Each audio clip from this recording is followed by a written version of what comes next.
एक करेक्शन और था, वो भी देख लीजिए। क्वेश्चन ये है, अरेंज इन ऑर्डर ऑफ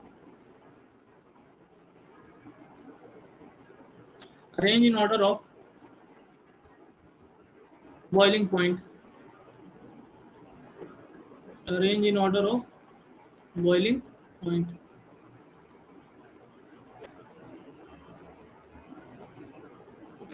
यहाँ पर आपको क्या लिखना था arrange in order of boiling point में? ये क्वेश्चन था सर।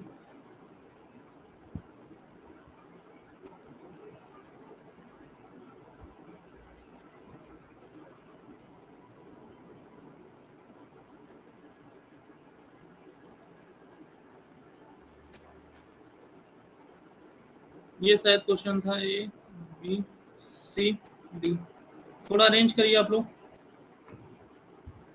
अरेंज करिए इसको।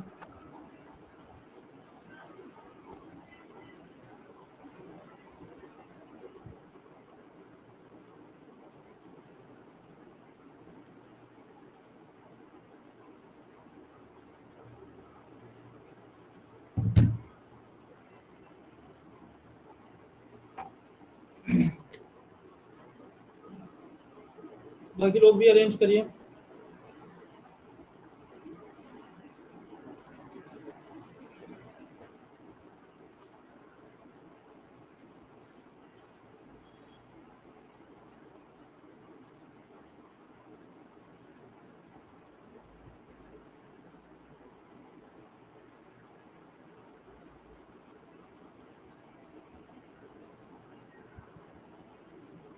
बाकी लोग भी ठीक, A B C D. Sir मैंने इसको भी थोड़ा करेक्ट कर लीजिएगा। सबसे ज़्यादा क्या कहते हैं, अगर हम लोग बॉइलिंग पॉइंट देखेंगे तो आपको पता है बॉइलिंग पॉइंट में सबसे ज़्यादा 1 डिग्री का होता है, फिर 2 डिग्री, फिर 3 डिग्री, उसके बाद लास्ट में आपका क्या आएगा, अल्केन आएगा। तो करेक्ट आंसर विल बी, पहले तो आप देखिए कि हेलो एल्केन, ये अल्केन है। अल्केन और हेलो एल्केन में मैंने कल ही बताया था कि अल्केन से ज़्यादा बॉइलिंग पॉइंट किसका होता है, हेलो एल्केन का, और हेलो एल्केन से ज़्यादा किसका होता है, एल्कोहल। और हेलो एल्केन में क्या ऑर्डर होता है, 1 degree, greater than 2 degree, greater than 3 degree. तो आंसर क्या होगा, बी। बी के बाद आपका सी, सी के बाद डी, डी के बाद ए, बी सी डी ए। एरम सही लिखी हो, Erum has written right, B C D A will be the correct order. Anyone has any confusion till here?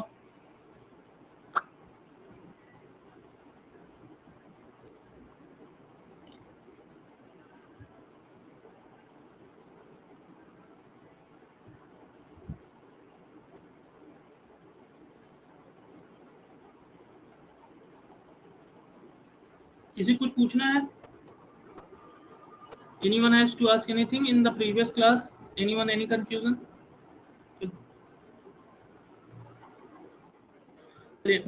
आज का टॉपिक था डाइपोल मोमेंट।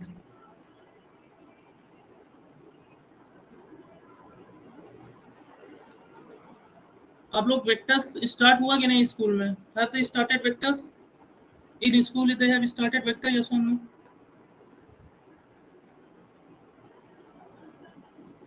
Okay, ठीक।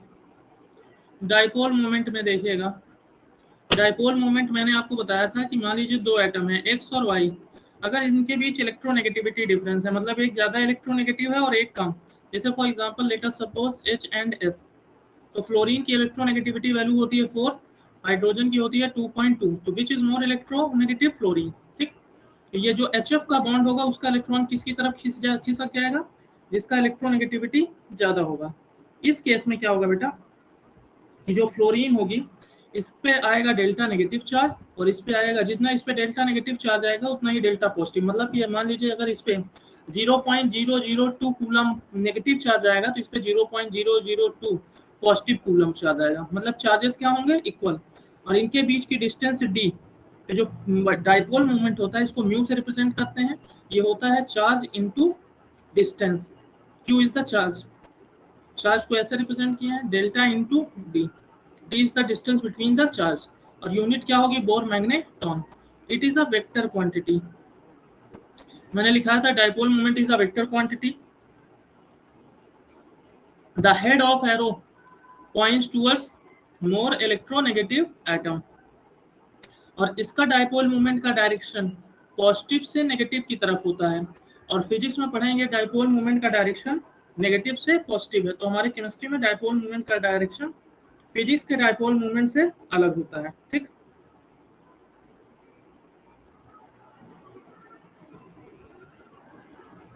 अगली बात देखिएगा, dipole moment is a vector quantity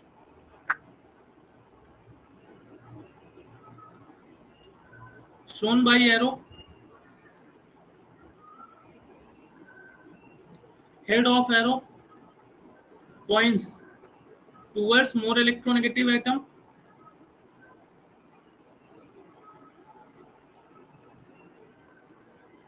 ये सब कल लिखा दिया था ना, head of arrow points towards more electronegative atom, its unit is Bohr magneton, its unit is Bohr magneton,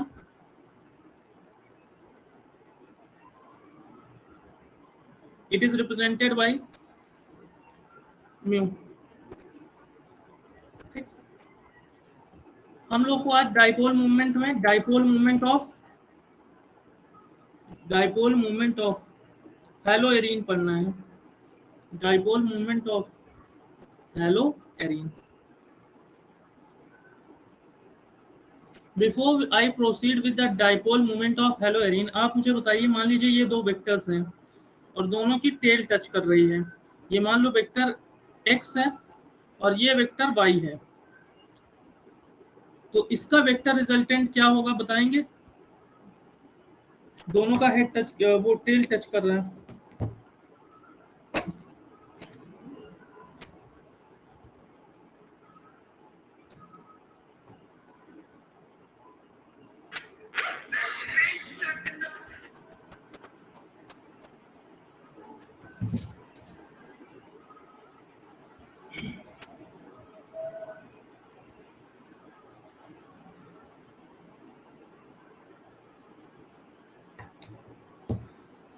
कोई बताएगा क्या होगा?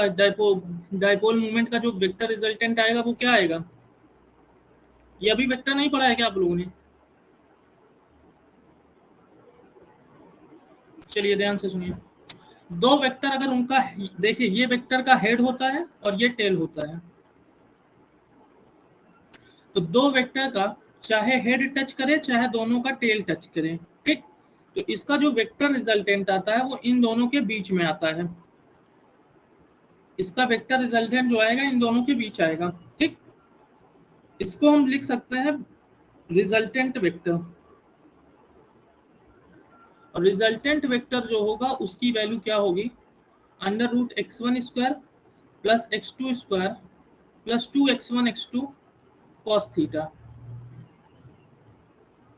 ये लिखिए पहले, उसके आगे चलते हैं, धीरे धीरे सब समझ में आएगा आपको, परेशान होने की जरूरत नहीं है। अगर दो वेक्टर्स का हेड या दोनों का टेल टच करें एक साथ, इस केस में वेक्टर रिजल्टेंट इसके बीच में होता है। अगर ये वेक्टर x है और ये वेक्टर y है, तो इसका जो वेक्टर रिजल्टेंट आता है उसको हम VR लिख दे रहे हैं। वेक्टर रिजल्टेंट की वैल्यू क्या आएगी? x का स्क्वायर प्लस y का square plus 2xy cos theta. cos theta, theta क्या है? Theta is the angle between both the vectors. Is it clear? अब यही चीज यहां पर लगाएंगे, ध्यान से सुनिएगा। डायपोल मोमेंट ऑफ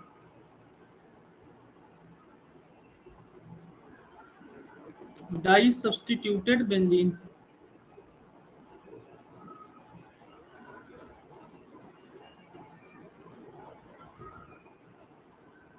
इसमें केस 1 देखिए, if x equals to y, ध्यान से देखिएगा, यहां पर ये बेंजीन है, इससे हमने दो ग्रुप लगाए हैं Cl Cl, या ऐसे इसको देख लीजिए,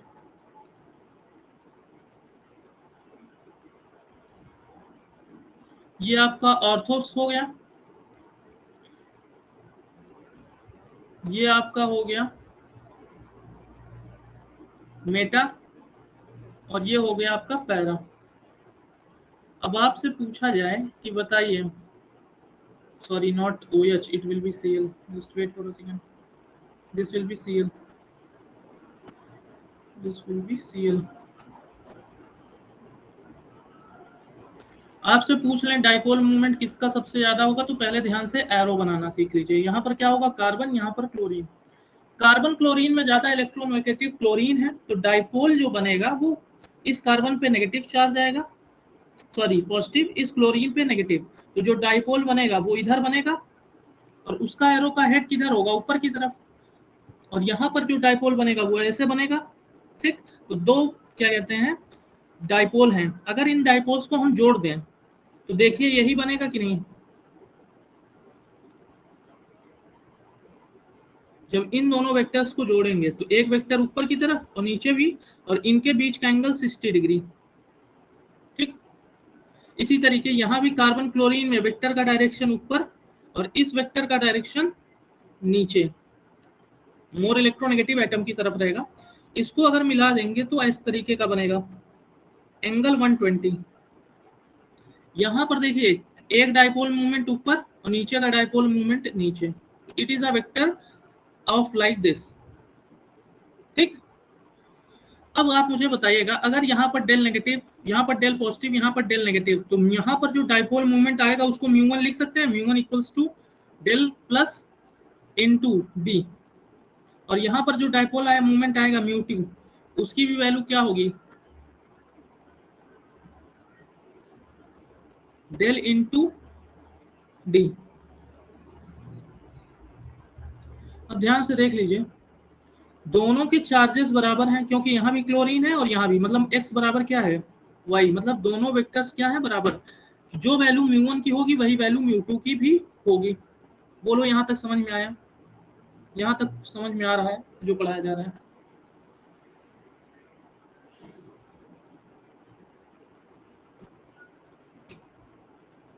इज इट क्लियर आपके लिए।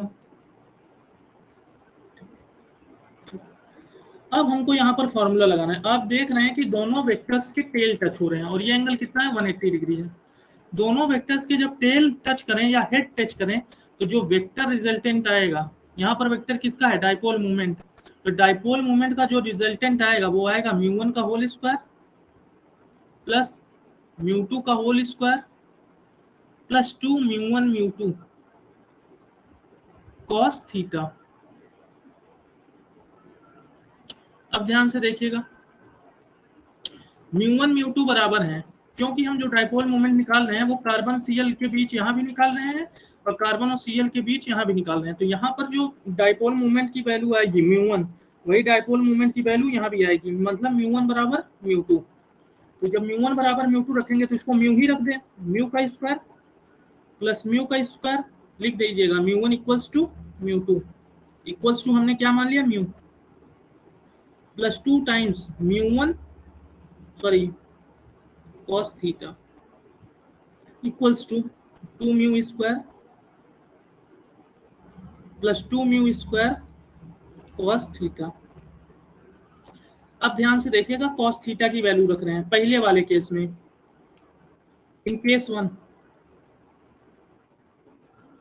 ऑर्थो वाले में एंगल कितना है, theta equals to 60 degree. Value रखेंगे तो क्या आएगा, 2 म्यू का whole square plus 2 mu square, और cos 60 की वैल्यू कितनी होती है, what is the value of cos 60, 1/2, 2 से 2 कैंसिल, इसको करेंगे तो ये आएगा √3u², तो u बाहर आ जाएगा तो यू विल गेट म्यू √3। ये केस वन था ऑर्थो। केस टू देखिए, in case of meta theta equals to 120 degree, you will gate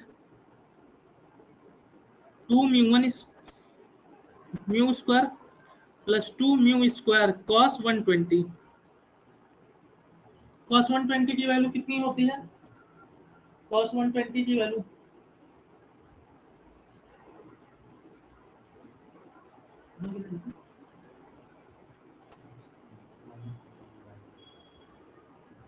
ये वैल्यू आएगी cos 120 की वैल्यू बताइए, -1/2। ओके गुड,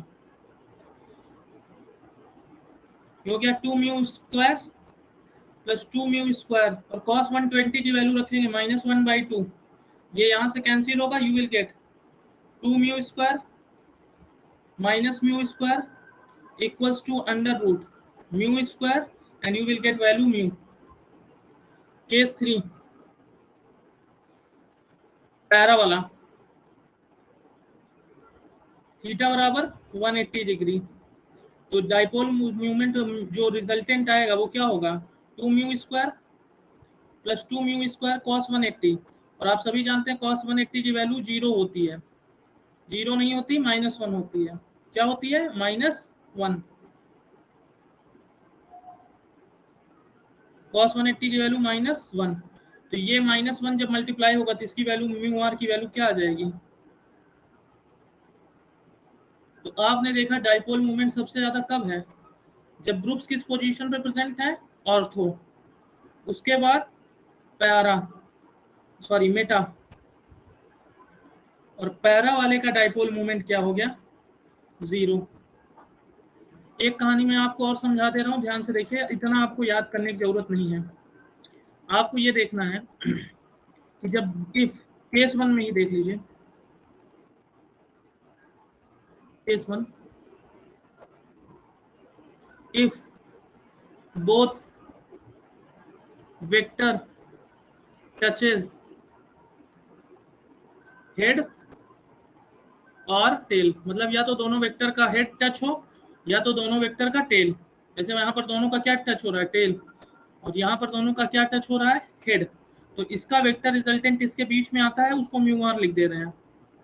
इसका भी वेक्टर रिजल्टेंट बीच में आएगा, म्यू आर की वैल्यू क्या होती है, mu are equals to mu 1 का स्क्वायर प्लस म्यू 2 का square plus 2 mu 1 mu 2 cos theta. ठीक, अब एक चीज ध्यान से देखो, एक चीज मैं आपसे पूछना चाह रहा हूँ, थीटा की वैल्यू देखिए 30 60 सॉरी 30 45 60 90। आप जानते हैं थीटा कॉस थीटा 30 की वैल्यू क्या होती है, कॉस 0 की वैल्यू लिख लीजिए, कॉस 0 की वैल्यू क्या होती है, 1। कॉस 30 की वैल्यू √3/2, कॉस 45 की वैल्यू 1/√2, कॉस 60 की वैल्यू 1/2, और कॉस 90 की वैल्यू 0। इसका मतलब ये हुआ कि जब थीटा बढ़ता है, जैसे जैसे देखो थीटा बढ़ रहा है, कॉस थीटा की वैल्यू कम हो रही है।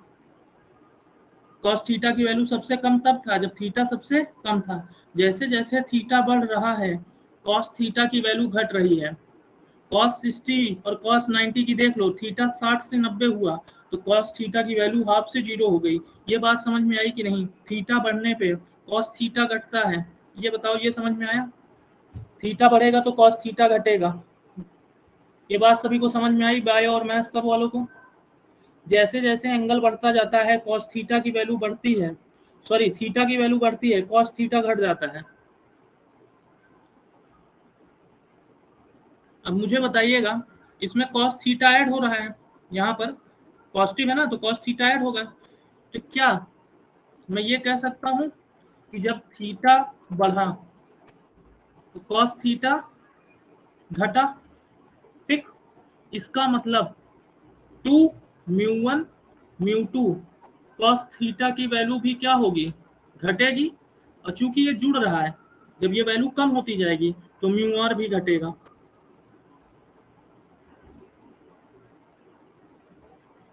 बताइए ये बात।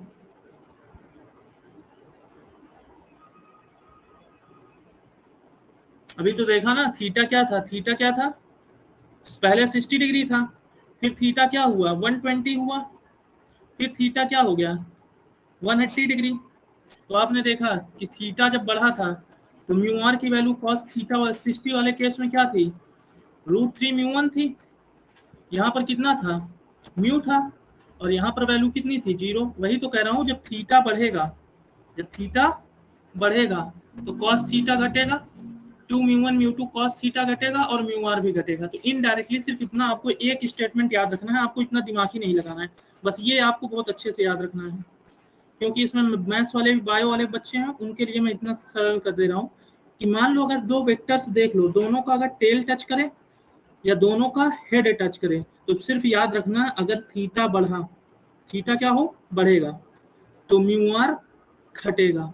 इसी से मैं एक अगला क्वेश्चन करा रहा हूँ, ध्यान से देखिए, याद रखना थीटा बढ़ेगा तो म्यू आर घटेगा। ठीक, ये केस 1 है, बस इतना याद रखिए, क्योंकि यहाँ पर कुछ बच्चे बायो के हैं तो मैं उतना डिटेल में नहीं ले जा रहा हूँ जिससे उनको परेशानी है। ये देखिए ये केस,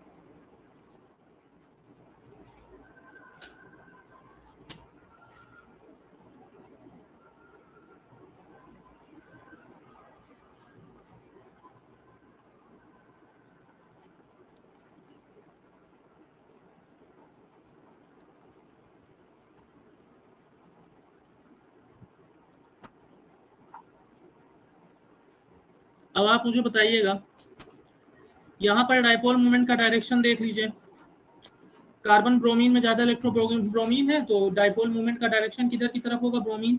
यहाँ भी कार्बन ब्रोमीन में ब्रोमीन, यहाँ पर इस तरीके वेक्टर्स बनेंगे, यहाँ पर इस तरीके और इस तरीके। देखिए जब दोनों को मिलाएंगे तो दोनों का क्या टच कर रहा है, टेल, यहाँ भी दोनों का टेल टच कर रहा है, यहाँ पर एंगल 60 है, यहाँ पर 120 है, और यहाँ पर कितना हो गया 180। अगर ये म्यू1 है, ये म्यू2 है, तो म्यू1 बराबर म्यू2 होगा कि नहीं, क्योंकि दोनों एटम क्या है, सेम है। तो जितना वैल्यू इसकी आएगी डायपोल मोमेंट की, उतनी ही वैल्यू यहाँ भी आएगी। सिर्फ आपको क्या लगाना है, थीटा बढ़ा म्यू आर घटा, तो इसमें से इधर जाने पे थीटा बढ़ रहा है, थीटा बढ़ रहा है, और थीटा बढ़ेगा तो म्यू आर क्या होगा, घटेगा। इसका मतलब सबसे ज्यादा डायपोल मोमेंट किसका होगा, पहले का, जिसका थीटा क्या होगा, सबसे कम। थीटा जिसका बढ़ेगा, थीटा जैसे बढ़ता जाएगा म्यू आर घटता जाएगा, तो इसका थीटा सबसे बड़ा है 180, तो इसकी वैल्यू सबसे कम होगी। तो you will get this answer 1 2 3। बोलिए ये समझ में आया?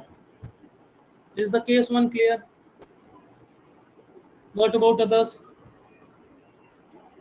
What about others?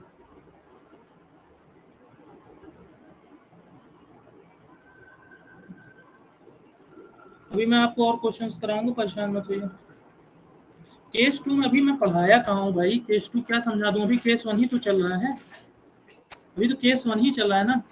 केस 1 में यही तो समझा रहा हूँ कि अगर दो वेक्टर्स का हेड टच हो या दो वेक्टर्स का टेल, अभी तो मैं केस 2 पे आया ही नहीं। तो यहाँ पर जो वेक्टर आता है म्यू रिजल्टेंट, वो क्या होता है, म्यू1 का स्क्वायर, पहले का डायपोल मोमेंट प्लस दूसरे का dipole moment plus 2 म्यू1 म्यू2 cos theta.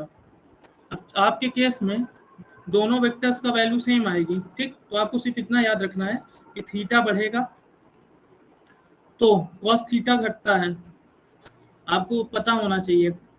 Theta बराबर 0, थीटा बराबर 90 में किस कॉस 0 की वैल्यू कितनी होती है 1, और कॉस 90 की वैल्यू क्या होती है 0।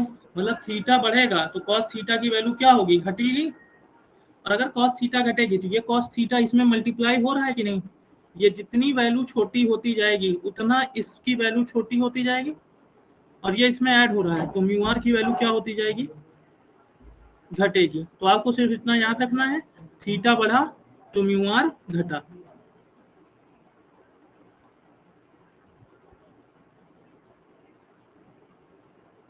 ठीक, अब ध्यान से सुनिएगा केस 2।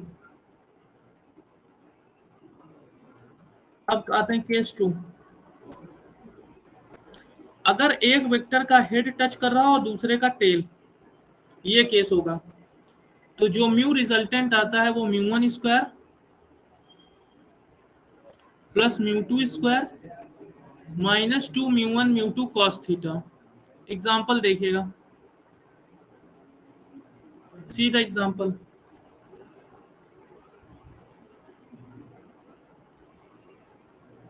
मान लीजिए यहाँ पर Cl लगा है, यहाँ पर CH3 लगा है,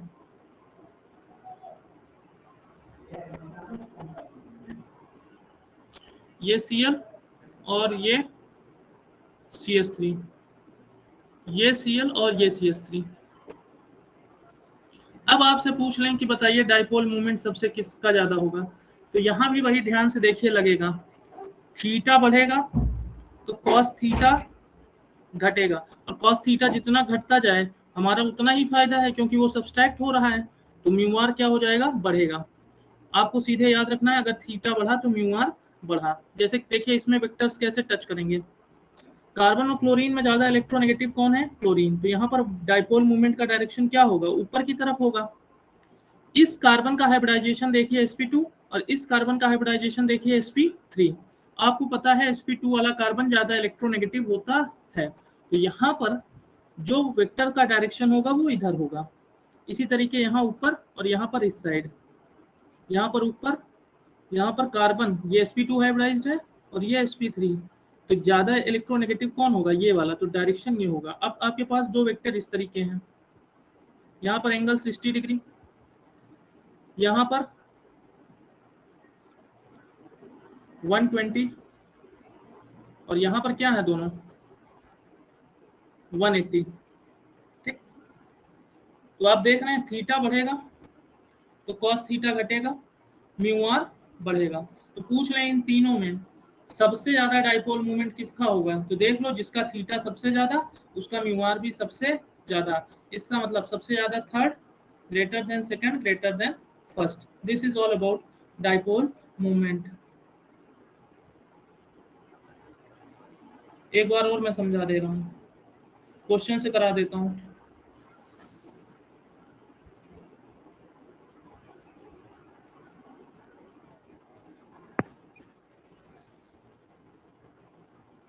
पहला वाला केस देखिए और बताइएगा, रीजन भी लिखना सिखा दे रहा हूँ।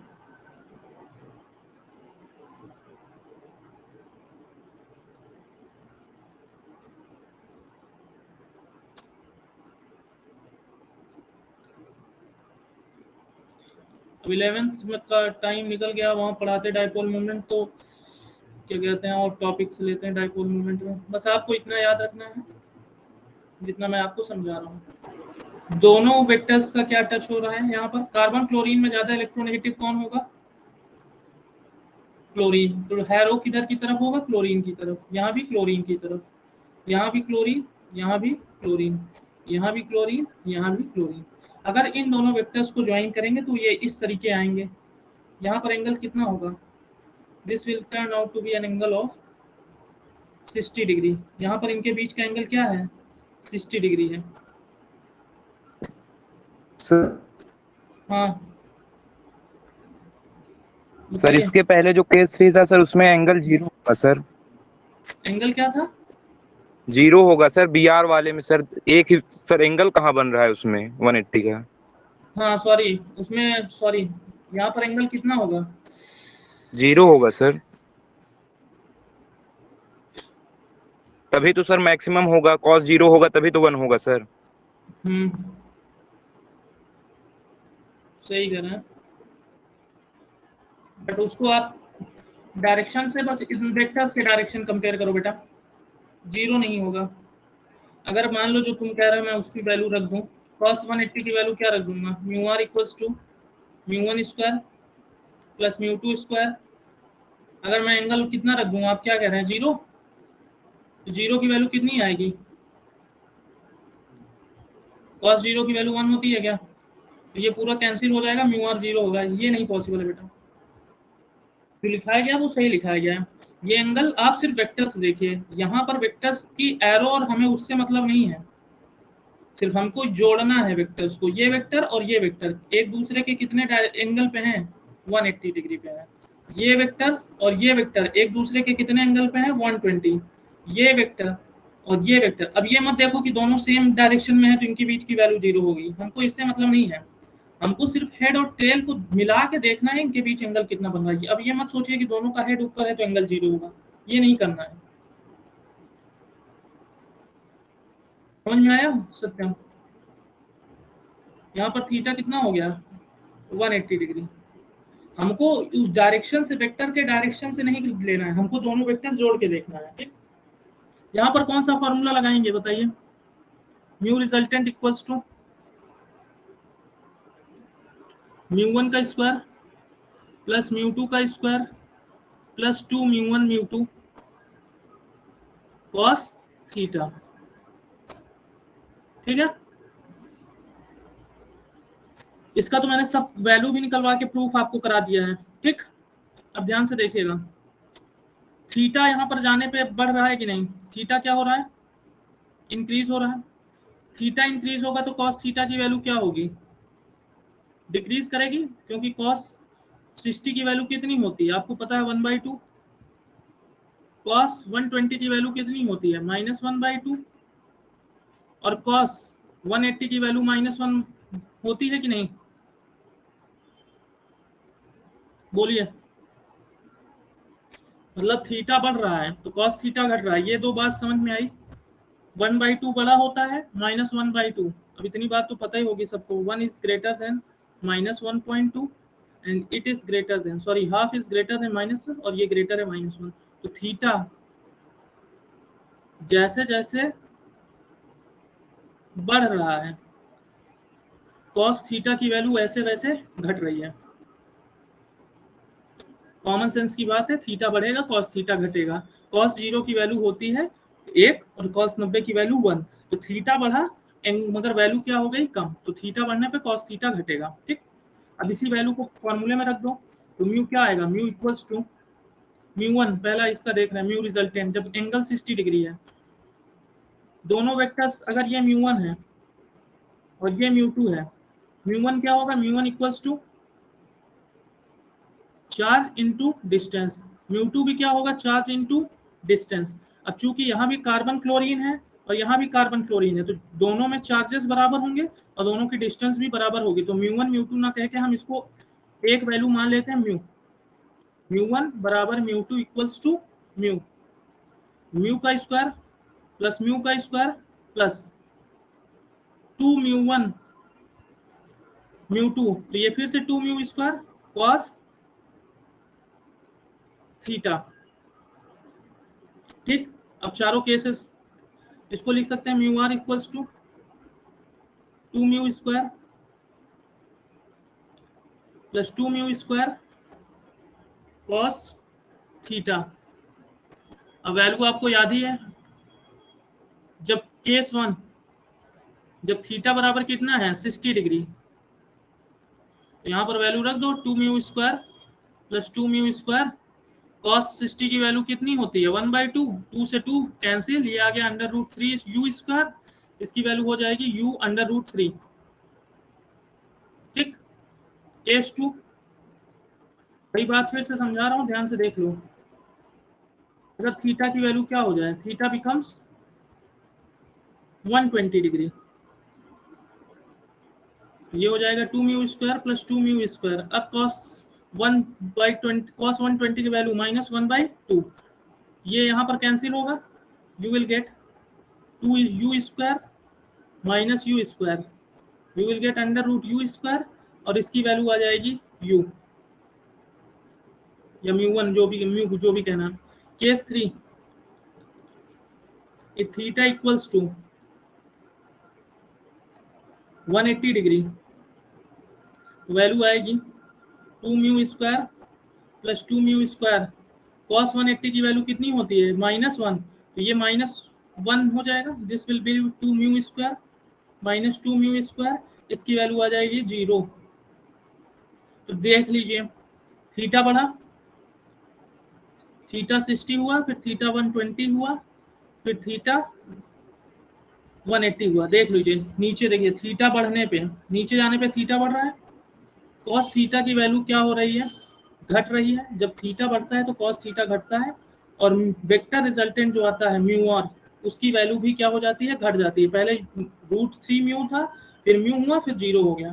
तो याद रखना, अगर दो वेक्टर्स का या तो टेल टच करें या तो दो वेक्टर्स का हेड टच करें, तो याद रखना थीटा इंक्रीज होगा तो वेक्टर रिजल्टेंट क्या होगा?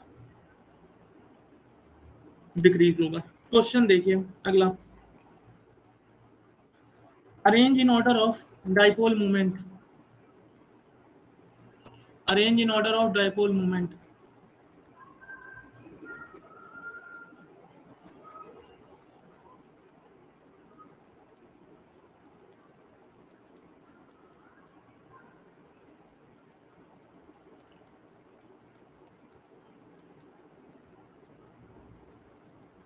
इसमें आप मुझे बताइएगा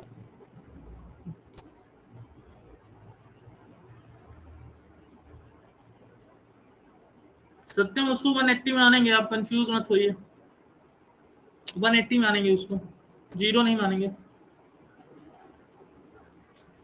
बताइए, कार्बन, 2 कार्बन है यहाँ पर,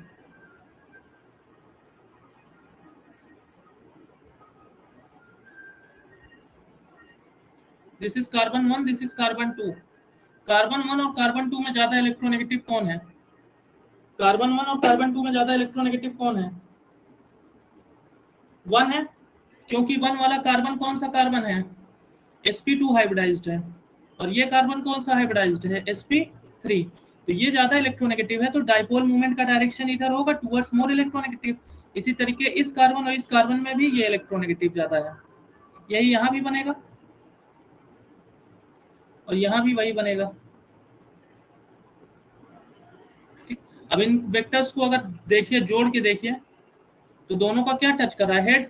बस याद रखना, थीटा इंक्रीज होगा, म्यू आर घटेगा। तो ए बी सी, मतलब कि जिसका थीटा सबसे ज्यादा उसका म्यू आर सबसे कम, उसका डाइपोल मूवमेंट सबसे कम। थीटा सबसे ज्यादा यहाँ पर है, कितने डिग्री का एंगल है? 180, तो इसका डाइपोल मूवमेंट सबसे कम। तो सी से ज्यादा किसका होगा? बी, बी से ज्यादा होगा A. This will be the answer. Theta देखो 60 था, फिर 120 हुआ, फिर 180, थीटा बढ़ा, वेक्टर रिजल्टेंट घटा। ठीक, तो थीटा जिसका सबसे ज्यादा उसका डाइपोल मोमेंट सबसे कम। और एग्जाम में अगर रीजन पूछ ले तो सिर्फ इतना लिख लेना, थीटा बढ़ता है तो म्यू आर घटता है, और लिख देना mu are equals to mu one plus का whole square plus mu two का whole square plus 2 mu one mu two cos theta. इतना रीजन लिख देना बस। अगला केस देखिए, अगर दो वेक्टर का एक का हेड और एक का टेल टच करें, तो यहाँ पर जो वेक्टर रिजल्टेंट आता है वो आता है आपका म्यू वन का whole square plus mu two का whole square minus 2 mu one mu two cos theta. यहाँ पर याद रखना, थीटा बढ़ेगा, कॉस थीटा घटेगा, और कॉस थीटा जितना कम होता जाएगा, है कि ये सब्सट्रैक्ट ही होना है, तो जितना ज्यादा कॉस थीटा की वैल्यू कम होगी इसकी वैल्यू कम होगी, और उतनी कम वैल्यू सब्सट्रैक्ट करोगे तो म्यू आर की वैल्यू उतनी ही ज्यादा होगी। For example see this,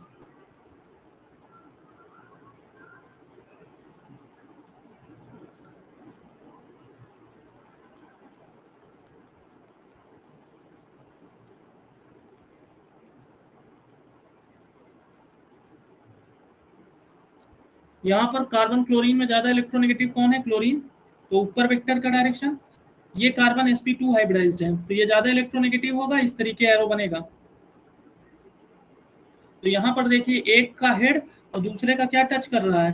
tell. एक का हेड और दूसरे का टेल, ये एंगल कितना है? 60। ये एंगल कितना है? 120, और ये एंगल कितना है? 180। ठीक,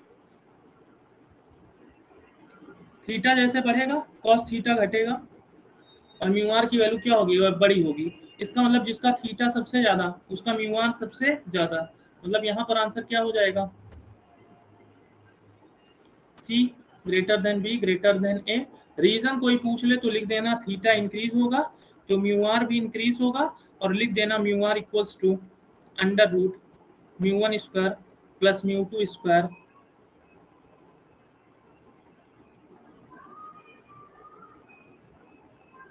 plus 2 mu one mu two cos theta. Sorry minus होगा यहाँ पर माइनस। बस आपको इतना लिख देना है। अगर दोनों के क्या यहाँ पर, सॉरी ये ऐसे होगा, तो समराइज कर देता हूँ। समराइज में क्या है? वेक्टर दो तरीके की पॉसिबिलिटी है, या तो ऐसे हो या तो दोनों का हेड टच करेंगे। तो यहाँ पर जो म्यू आर आता है वो क्या आता है? म्यू वन का स्क्वायर प्लस म्यू टू का होल स्क्वायर। ये अभी आप लोग को पढ़ाएंगे sir, vector 2 mu one mu two cos theta. इसका मतलब यहाँ पर याद रखिएगा, थीटा बढ़ेगा, कॉस थीटा घटेगा और म्यू आर क्या होगा, घटेगा। मतलब कि अंतिम में क्या लिखेंगे, थीटा बढ़ा म्यू आर घटा। ये केस 1 था। केस 2, अगर एक का हेड और दूसरे का टेल टच करें तो यहाँ पर वेक्टर रिजल्टेंट म्यू आर आता है, म्यू वन का स्क्वायर प्लस म्यू टू का square minus 2 mu one mu two cos theta. यहाँ पर कहानी उल्टी चलेगी, थीटा बढ़ेगा, कॉस थीटा की वैल्यू कम होगी और म्यू आर की वैल्यू क्या होगी, बढ़ेगी। तो यहाँ पर आपको एक चीज याद रखना है, थीटा बढ़ा म्यू आर बढ़ा। अब आपको इतना देखना है कि दोनों के हेड टच कर रहे हैं कि टेल टच कर रहे हैं, ठीक। बस ये 2 लाइन इंपॉर्टेंट है।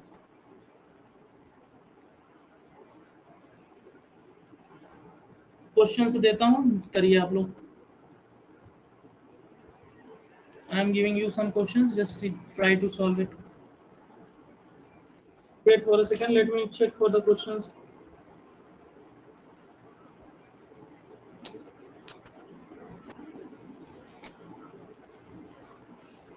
मुझे क्वेश्चन सोचना दीजिए थोड़ा, 2 मिनट रुकिए आप लोग।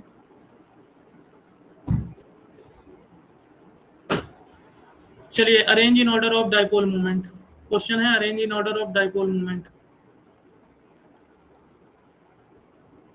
अरेंज नहीं करना है। क्वेश्चन लिखिए, which of the following will have highest dipole movement. Which of the following will have highest dipole movement.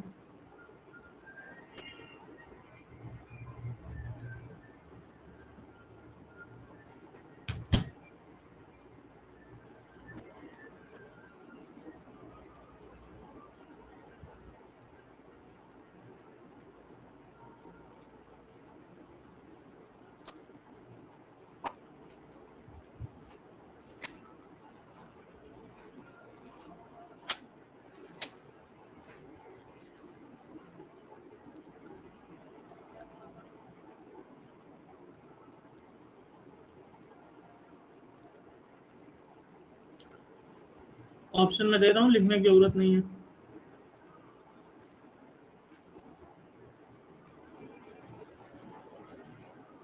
करिए, ट्राई करिए, ट्राई टू सॉल्व।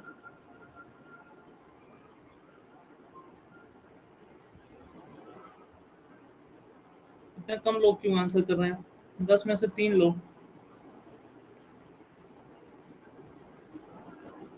बाकी लोग गलत ही टिक करिए, कुछ तो करिए।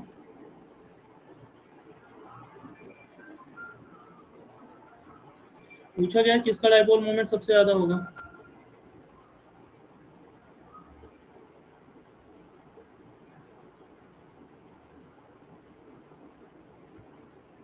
दो लोग बस सही आंसर किए हैं, आयुष मिश्रा, सत्यम, बाकी सबने गलत किया है।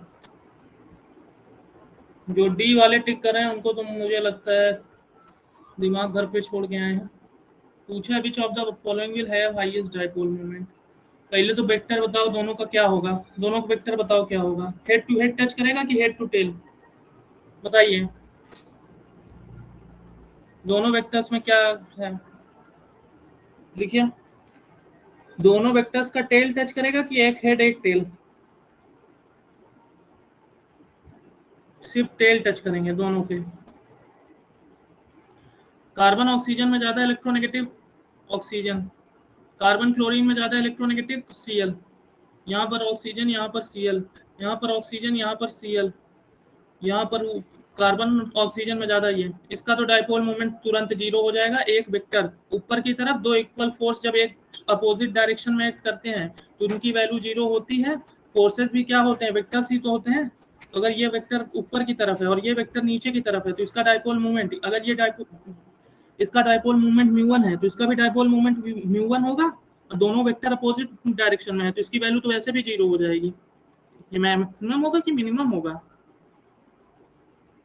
अब यहाँ पर देखिए, ये वाला केस दिखा आपको, पढ़ाई समरी बनवाया था, ये केस दिखा।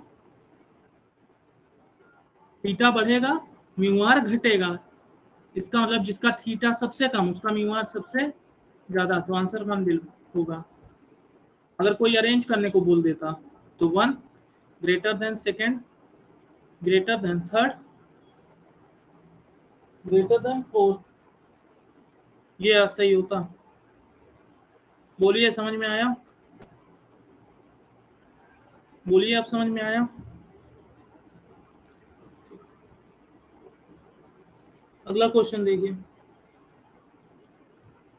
अगला क्वेश्चन। यार सीधे याद रखो, इतना तुमको कॉम्प्लिकेट करना ही नहीं है। तुमको ये दिखा एक का दोनों का हेड टच कर रहा है या दोनों का टेल, तुरंत याद आ जाना चाहिए म्यू आर क्या लिखाया गया है। बस इतनी लाइन तो याद कर लो, म्यू आर इक्वल्स टू, तुम चाहे जिस ब्रांच के हो, तुमको अपना दिमाग खर्च ही नहीं करना है, मैं यही बता रहा हूँ।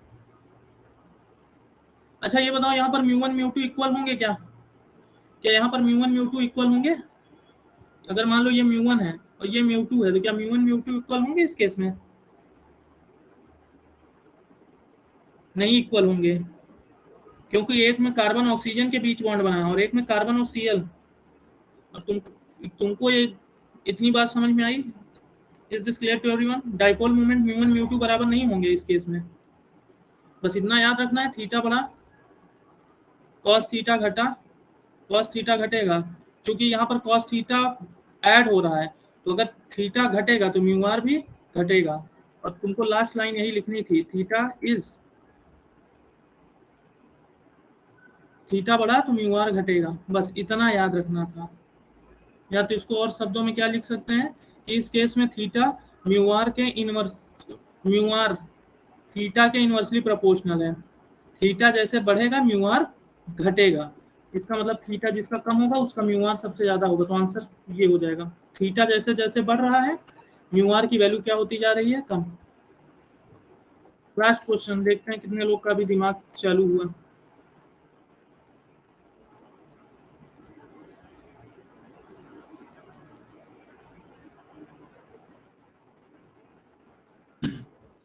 Just let me think.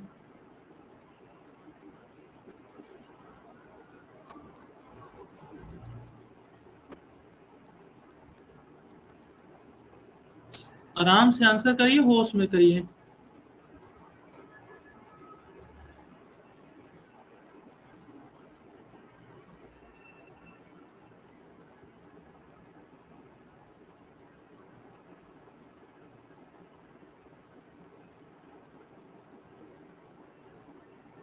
जो पूछा आएगा तब बताइएगा।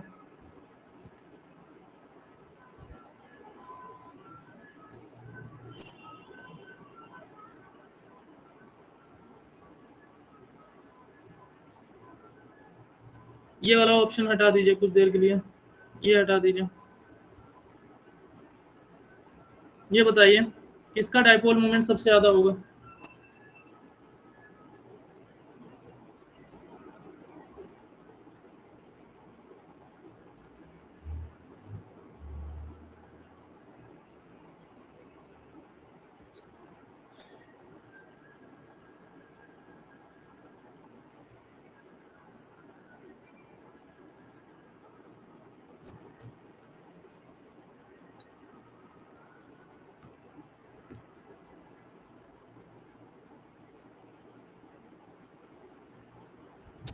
कुछ लोग आंसर नहीं कर रहे हैं, बस 4 लोग इसको सही किए हैं। तुम लोग बेवकूफ हो गया, 4 लोग सही आंसर किए हैं, आयुष, सत्यम, श्रेया, एरम। घर पर दिमाग रख के आए हो क्या? 1000 बार से समझा रहा हूँ, ये बात समझ नहीं आ रही है।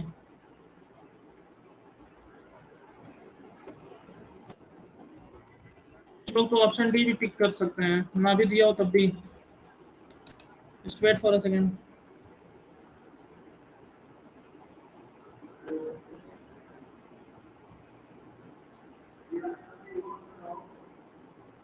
छोटी छोटी चीज आप लोग को नहीं समझ में आ रही क्या? कैसे पास करेंगे एग्जाम?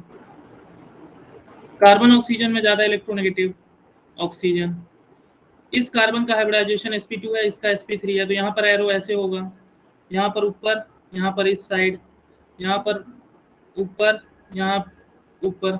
तो देखेंगे जब दोनों को मैच कर लेंगे तो आपको इतना तो दिख रहा है, एक का हेड और एक का टेल मैच कर रहा है। यहाँ पर 60 डिग्री एंगल था, यहाँ पर 120 है और लास्ट वाले में 180 है। इतनी कहानी भी अगर आपको नहीं समझ में आ रही तो क्या आप क्लास में नींद में बैठे हैं?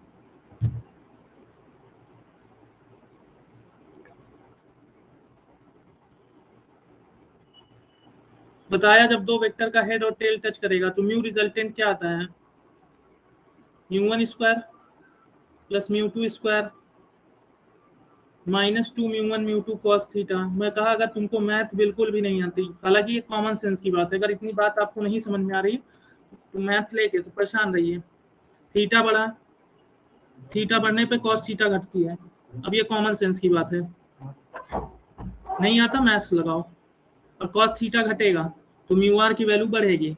जिनको नहीं समझ में आ रहा है तो वो थीटा को 60 मान के इसमें रख लेना, 90 मान लेना, 120 मान के चेक कर लेना। ठीक, थीटा 60 रखना, फिर 90 रखना, फिर 120 रखना और देख लेना कि कॉस 30 की वैल्यू √3/2 होती है, कॉस 60 की वैल्यू 1/2 और कॉस 90 की वैल्यू 0। थीटा बढ़ता है तो कॉस थीटा घटता है और सारी वैल्यू रख के चेक कर लेना। इससे हम ये कह सकते हैं कि थीटा बढ़ेगा तो यहाँ पर क्या होगा, म्यू आर बढ़ेगा। मतलब यहाँ पर theta is directly proportional to mu r. Theta बढ़ेगा म्यू आर बढ़ेगा, तो यहाँ पर थीटा सबसे ज्यादा किस केस में है? थर्ड। थर्ड की डाइपोल मूवमेंट ग्रेटर होगा सेकंड, सेकंड का ग्रेटर होगा 1। This will be the correct answer. Last में मैं एक बार फिर से समराइज कर दे रहा हूँ, इसके बाद अगर आपको समझ में आया तो ठीक है और नहीं आया तो जाके मैथ्स पढ़िए। केमिस्ट्री का इसमें कुछ नहीं लगना है। दो केसेस होते हैं,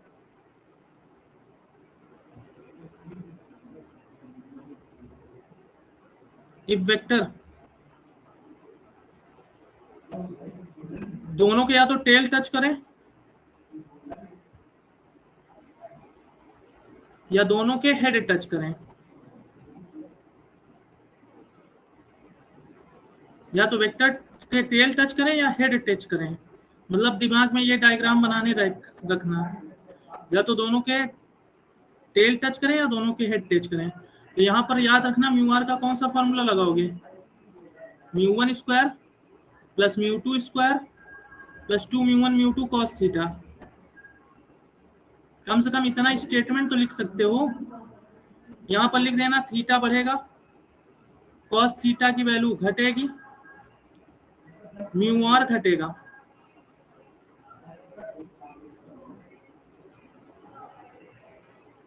इसका मतलब ये हुआ कि थीटा बढ़ने पे म्यू आर घटेगा, मतलब ये एक दूसरे के क्या होंगे, इनवर्सली प्रोपोर्शनल होंगे। म्यू आर थीटा के क्या होगा, इनवर्सली प्रोपोर्शनल होगा।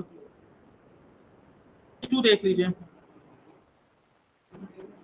Case 2 if, just wait for a second, it's not working. If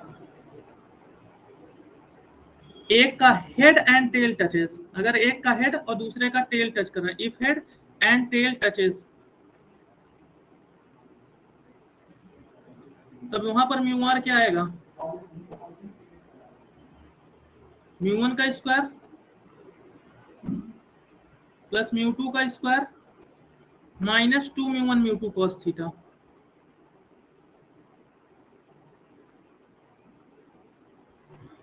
यहां पर आपको रखना है याद, थीटा बढ़ेगा,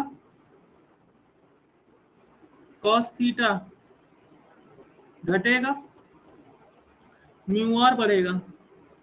जिनको ये बात नहीं समझ में आई, थीटा 60 मान के रख लेना, थीटा 90 मान के रख लेना, थीटा 120 और सिंपल मैथमेटिक का फॉर्मूला लगा देना। ठीक, एक बार थीटा को 60 रख लेना, एक बार 90 रख लेना और एक बार क्या रख लेना, 120। तो देखिएगा कि जब थीटा बढ़ रहा है तो कॉस थीटा घटेगा, म्यू आर की वैल्यू बढ़ेगी। ठीक, तो यहां से हम कंक्लूड करेंगे theta is directly proportional to mu r. ये दो स्टेटमेंट है, इसको अच्छे से याद रखना। ये 3 लाइन याद रखना और ये 3 लाइन याद रखना, बहुत जरूरी है डाइपोल मोमेंट निकालने के लिए।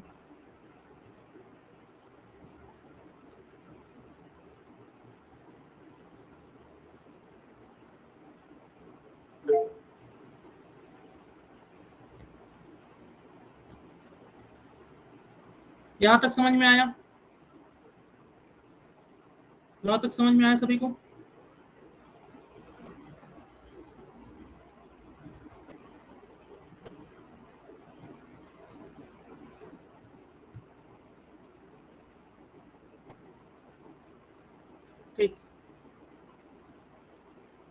ठीक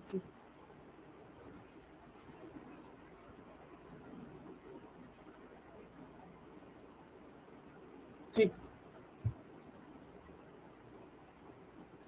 last question for today.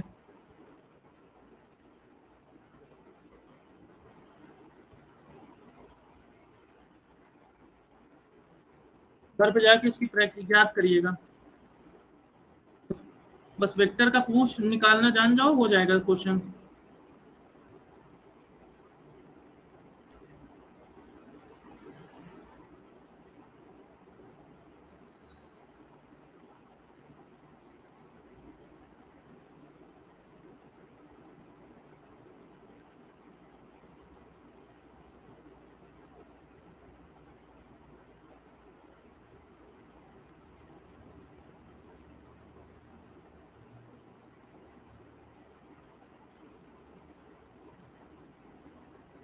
Carbon, दो कार्बन है, यहाँ भी कार्बन है, यहाँ भी कार्बन है, ये sp2 हाइब्रिडाइज्ड है, तो ये ज्यादा इलेक्ट्रोनेगेटिव होगा। यहाँ पर दोनों के क्या टच होंगे, यहाँ पर दोनों के क्या टच होंगे, हेड। बताइए फॉर्मूला क्या आएगा। यहाँ पर क्या लगाओगे, थीटा और म्यू आर के बीच क्या रिलेशन होगा, डायरेक्टली कि इनवर्सली। थीटा और म्यू आर के बीच कौन सा रिलेशन होगा, इनवर्सली। बताइए वैल्यू ए बी सी में अरेंज करिए जल्दी। यहाँ पर म्यू वन म्यू टू की वैल्यू बराबर होगी कि डिफरेंट होगी, म्यू वन म्यू टू की वैल्यू बराबर होगी कि डिफरेंट होगी, बराबर होगी। म्यू वन म्यू टू बराबर होगा, क्योंकि कार्बन से CH3 इसमें भी जुड़ा है और कार्बन से CH3 दूसरे वाले में भी जुड़ा है। बाकी लोग टाइप नहीं कर रहे हैं, समझ में नहीं आ रहा है क्या।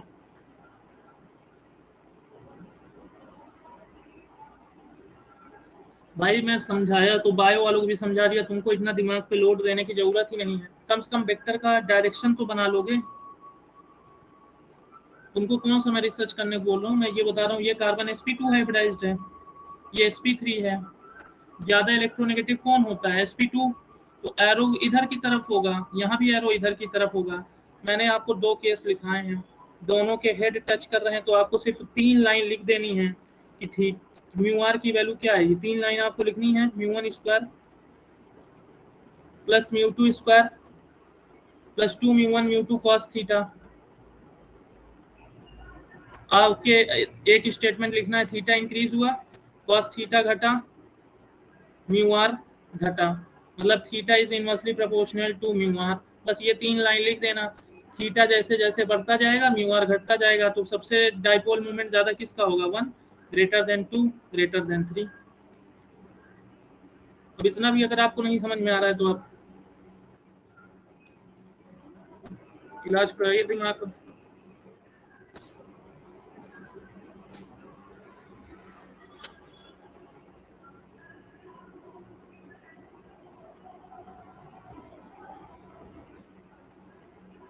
कल मुझे आपको एक केस और बताना है CHCl3 का, CCl4 CHCl2 CHCl3, इसका डाइपोल मोमेंट आपको बताना है।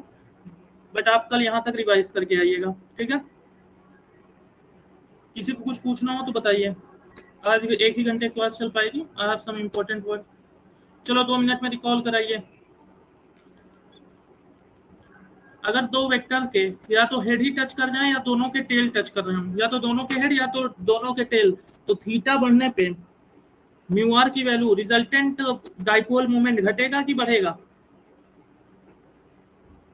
डिक्रीज की इंक्रीज। अगर दो वेक्टर हैं, हाँ डिक्रीज डिक्रीज डिक्रीज, ठीक, गुड गुड गुड। अब मान लीजिए दो वेक्टर हैं, एक का हेड और एक का टेल टच कर रहा है, तो थीटा बढ़ने पे वेक्टर रिजल्टेंट मतलब रिजल्टेंट डाइपोल मोमेंट घटेगा कि बढ़ेगा। बस हो गया, समझ में तो आ गया आप लोग को, बस यही करना है। समझ में आया सभी को। एक last question for today and we will bind up the class. मान लो तुमसे ये इसका डाइपोल मोमेंट पूछ लें। अच्छा एक चीज और याद रखना, अगर दो वेक्टर 120 डिग्री पे हैं, दो वेक्टर 120 डिग्री पे हैं, तो उनका वेक्टर रिजल्टेंट वही आता है। दो वेक्टर अगर 120 पे हैं तो उनका वेक्टर रिजल्टेंट वही आता है। जैसे ऊपर ये केस देखे थे ना, जब दो वेक्टर क्या कहते हैं 120 पे थे तो μ1 μ2 की वैल्यू आपने रख के देखा था, μ1 ही आ गई थी कि नहीं। अभी ये काम नहीं कर रहा है, I will take that tomorrow only, उसको मैं कल ही कराऊंगा।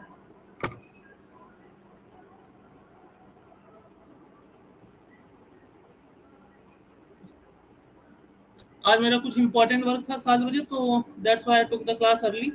जो नहीं कर पाए वो रिकॉर्डिंग देख लेंगे, और कृपया करके जिनको नहीं समझ में आया वो आज मैंने सिर्फ वही चीज को 4 बार बताया है, कृपया करके उसको जाके चेक कर लीजिएगा, ठीक। और चूंकि ये टॉपिक आपके बुक में बहुत ज्यादा दिया नहीं है, वो डायरेक्ट लिख दिया। अच्छा ये बताइए, ऑर्थो पैरामेटा में किसका मेल्टिंग पॉइंट सबसे ज्यादा होगा? Para, due to symmetry. Reason भी पूछेगा, due to symmetry the molecules closely fix into the हाँ, रीजन पूरा लिखा है ना, due to symmetry the molecules fixed molecules have less distance and they are closely packed, ठीक। अगले संडे को आपका एक टेस्ट है, कृपया करके अच्छे से तैयार करिएगा, ठीक। अभी से प्रिपेयर कर दीजिए, शुरू करिए। ये 6-7 तारीख भर में कंप्लीट हो जाएगा आपका पूरा। आज के लिए इतना बहुत है, please leave the class, I have to go somewhere, so leave the class. Thank you everyone, thank you.